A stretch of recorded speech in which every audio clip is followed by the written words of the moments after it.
Hello, my friends, and welcome to She's on the Money. I am Victoria Devine, and around here, we are all about making money a little less overwhelming. We have a community of more than 300,000 people. We have podcasts and blogs. We also have freebies like budgeting tools and investing cheat sheets to help you feel more in control of your financial future. She's on the Money. She's on the money.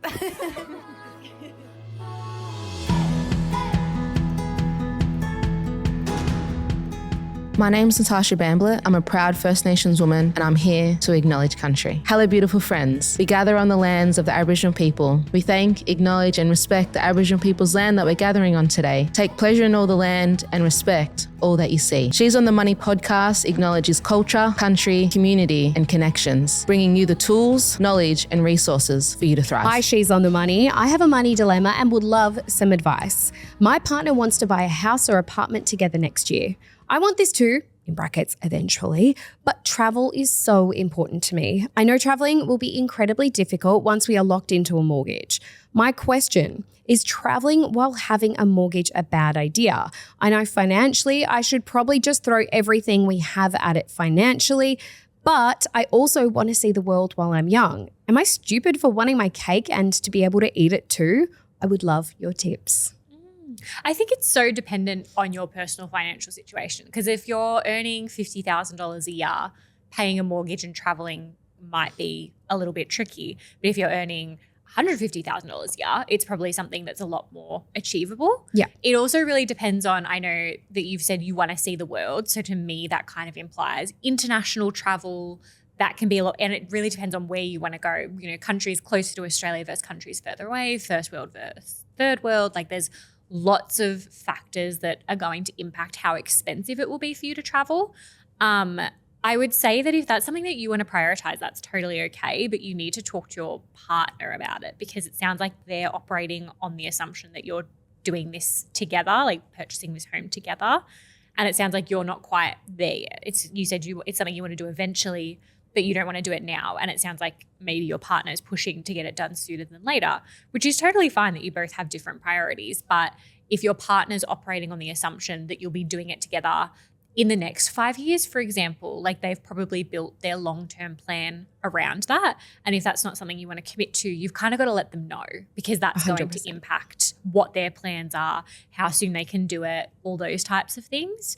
So I'd say it's definitely not a bad thing. Like you're allowed to want to prioritize whatever you want. You know, whatever is important to you is good and okay, but you just, I think, need to be conscious of the way that that will then impact your partner. Yeah. And it is totally doable. Like you can absolutely travel and pay a mortgage. But again, it comes down to like, what are your lifestyle expenses? Like if travel is something you want to prioritize, does that mean that you would not be able to afford eating out with friends or buying new clothes, or, you know, like there's lots of ways that you can juggle your budget. And we've spoken before about how everybody has different priorities and different things that they care about. And there's no right or wrong way to organize all of that. But you need to do some reflection and figure out, like, is it achievable for you with what you earn, with what you want to do, and with the lifestyle sacrifices that you may or may not have to make? Yeah, I agree. The other thing I would be doing is talking to a mortgage broker about what these scenarios actually look like, because a lot of the time I speak to people literally weekly and they're like, we want to buy next year. And then we find that that's actually not feasible. Pipe dream. So fantastic. You thought you could buy, but you know, the deposit that you've saved is simply not enough, or, you know, you're actually not on the same page about what you're purchasing. And then having a good conversation with a broker is going to do two things, right? You're going to work out what your borrowing capacity is. And like, let's just pretend between you and your partner, and just for clean numbers' sake, both of you together, you can borrow $1 million. Mm-hmm. Fantastic. Very sexy. Very nice. What are the repayments on that $1 million looking like each and every single month? And how does that impact your lifestyle?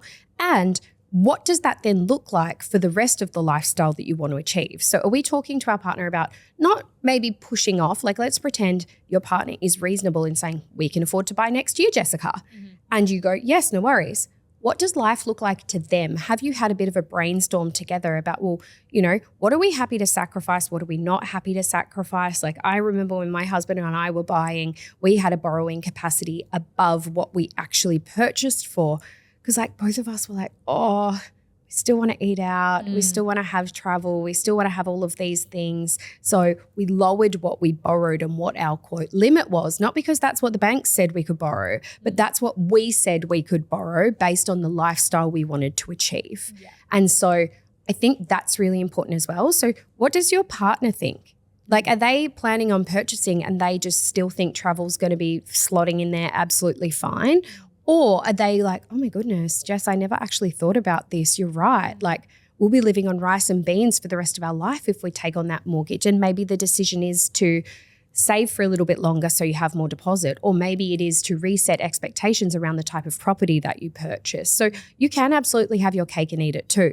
But when it comes to finances, everything is about compromise. So like, yes, you could travel the entire world and go on luxury cruises and only travel to first world countries for the rest of your life. But that is going to come at a cost. Yeah. But you could also reasonably go, okay, well, we really want to travel together as a couple. It's a value of ours. We also really want to buy a house. How do we buy a house but also still have the cash flow to afford an $8,000 to $10,000 holiday every year? Okay, well, maybe that doesn't work. How do we have the $8,000 to $10,000 holiday every 2 years? Is that what you're happy to commit to? Like, what does that look like? Also, let's take a step back. What's your earning potential into the future? Is that going to change? Is your lifestyle going to change? Are you factoring in inflation? Are you factoring in any of the life choices that you make? Like, babies aren't for everybody, but if that's a part of your lifestyle decision, maybe that's why you're like, I really want to see the world while I'm young because I can't think of anything worse than a toddler in Europe, you know? Like, fair. I just want to experience that on my own. So I think it's all about open communication, which is hilarious because that's what we always talk about. But if your partner's like, really want to purchase next year and you're like, oh, I do really want that, but I also have this other value, let's bring it up. Let's have a wine. Let's have a date night. Yeah. And now's a good time to talk about it because you haven't committed to anything. So No. it's like, let's nut it all out now before you start making big choices. And you can get a budget together now. So like, you can Google mortgage calculator and basically every single bank and credit union has a free one on their website, and you can put in what your loan is, what the average, you can put in what your loan would be, what your deposit is looking like, and it will tell you what your average monthly repayments on that kind of look like. Please don't take that stuff as gospel. It's just for conversation beforehand because every loan is going to look different based on the interest rate, based on like the loan term, based on so much stuff, whether you have LMI, no LMI, whatever. But use those as kind of guides. Be like, oh, okay, well, I didn't realize that would cost us $6,000 a month. Yeah. Did your partner know that? Do you know what I mean? Like, sometimes these things are so aspirational and we're so excited that we forget to get into the semantics, and then that's where we shoot ourselves in the foot. So Google it, work it out. Yeah. What did everybody else say? So we asked a few questions before I asked them for their 2 cents. First question was, what would you prioritize in this situation? So 58% of you said travel lightly while paying the mortgage. 33% said delay the house, go see the world. And 10% of you said house first, travel later. Interesting. And then we asked, what would you do if your timeline for financial goals was different to your partner's? And a whopping 88% of you said, I would find a compromise. I kind of love that because it's like, For a second, I thought you were going to say they were going to say break up. My heart dropped. oh my God. I don't know why I thought that. With financial advice, not like relationship advice. Maybe I should. So there's this like content creator online that I send a lot of videos to you of. His name's Caleb. Yep. So his name's Caleb Hammer. And if you haven't looked him up on TikTok, do, because he's everything I've always wanted to be. But like, also, I would never. He's so aggressive so he does a podcast called Financial Audit, and maybe one day somehow we could manifest getting him on our show. That would be cool. But he does like unhinged money diaries, basically. He does these like audits of people's finances, and he'll be like, what the hell are you doing, Jess? And like, I cannot get enough of these people that are going on his show and putting their hands up and being like, I'd love to be non-anonymously, like I put my name to this on your show. And then she's in $40,000 worth of debt because she bought Labubu's. They're volunteering to be roasted. They are volunteering, exactly. And it just, I go, what the hell? Or like, they'll be like, yeah, my husband like does all of these terrible financial things. And he's like, divorce him. And I'm like, oh my God, can you imagine saying that? Anyway, it is so unhinged that I can't get enough of it. I think my other favorite one was this girl being like, well, I shouldn't have to work. I'm beautiful. And I was That like, wasn't made to work. what is going on? Like, what is going on? Anyway, clearly not she's on the money coded. But like when it comes to like finance content, I love it because he's so savage. He says, I feel like he's like the little voice in your head. You know, like I'm sure that I've shown, especially in the early days, like said or shown some things to you where like your internal monologue was probably like, girl, fucking get it together. Like, what are you doing? But like I say that external, in a kind way though. I'll be like, oh, Yeah. do you really think that that's really helping you Yeah. or whatever? But like He just says it. He says the thoughts. He's like, what the F? What are you doing? Like for some, like there was a couple on the show the other day and he was like, why are you two together? He's awful. Or like this other girl was on the show and to the husband, he literally said, in the 3 years of doing this podcast, I've never met someone more dislikable. What do you like about this woman? And I was like, I would die. I would cry. anyway, so that's clearly not what our show is about. But No. I'm glad that most of our community would find a compromise, not break up with their partner, Jess. 7% said that they would pause the goal until you're both ready.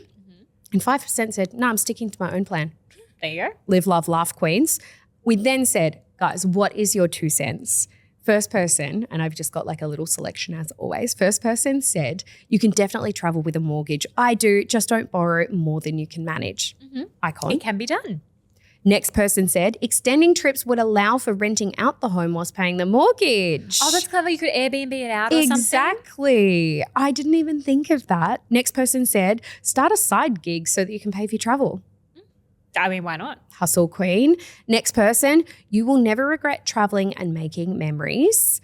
And then I have another one. We had buckets for travel, house deposit and wedding. We ticked all of our goals off. We just had to make adjustments along the way. Yeah, that's exactly what you were saying. Another person said, I'm 51 and missed traveling the world due to a mortgage. Please travel now, mortgage later. Oh, there you go. Some insight from someone who's lived it. Yep. And then I've got a 2-parter. So this person said, I bought a house 3 years ago now on a single income. It took a little while before I could afford a trip again, but I kept saving. And this year I went to Canada for 4 weeks. Oh, that's so exciting. I know, right? So like, I think it's just about communicating either with yourself or with your partner. Like, what's the goal here? Can we still do these things? Yeah. It's like, yes, we can do everything. We just can't do everything at once. Be realistic. And I have 2 more for you before I wrap it up. This one says, I just broke up with my boyfriend over this actually. Oh, We couldn't come to a compromise. well, I mean, if your goals don't align financially, like that's a pretty big thing. That's massive. And also know your worth Yeah. and know what you want. And I'm like, don't just break up with somebody No. over one thing. I'm not Caleb Hammer. I can't just say that. But I also think that there's probably some more deep-rooted issues there and like these things where you can't compromise or like, I can't want you to achieve your goals. Yeah. Bye, boy. Yeah, absolutely. And then the last one I've got is whatever you do, travel before the kids come along. It's so much cheaper when you're only planning for 2 #money hack. Oh, there you go. Oh my God, it actually is. Like as somebody who's just gotten back from Bali with a kid who's 18 months old, I loved it. But my husband and I were talking about what are we going to do when we have to buy him his own plane seat? Yeah, expensive little Once things. they're 2, they become a full adult when it comes to flying. So anyway, Enjoy it while they're young. we can. All right, that is all from us this week. I feel like this has been a good wrap up. We miss Beck, but she'll be back soon, guys. Don't worry. Until then, we will have a bright and early money diary for you on Monday. See you. Bye, guys.